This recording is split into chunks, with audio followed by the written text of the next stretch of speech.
যে ব্যক্তি ঠক্কর খেতে খেতে খেতে খেতে পায়ের রক্ত ঝরাতে ঝরাতে ঝরাতে ঝরাতে সিঁড়ি দিয়ে উঠতে উঠতে যখন সে একদম সফলতার চরম শিখরে পৌঁছয়, যখন তারপরে যদি কোনো দিন সেখান থেকে একদম নিচে এসে পড়ে, মানে একদম সিঁড়ির প্রথম ধাপে আবার নেমে আসে সফলতার চূড়ান্ত শিখর থেকে, তাহলে সে কিন্তু আবার একদিন সফলতার চূড়ান্ত শিখরে উঠতে পারবে। কারণ সে জানে কিভাবে সিঁড়ি দিয়ে ঠক্কর খেতে খেতে খেতে খেতে উপরে উঠতে হয়।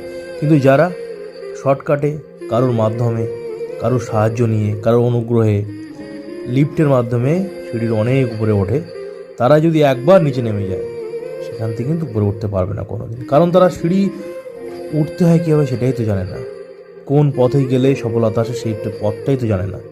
যখন তারা যাবে লিফটের কাছে, দেখবে হয় লিফট বন্ধ, না হলে কারেন্ট নেই, না হলে লিফট খারাপ।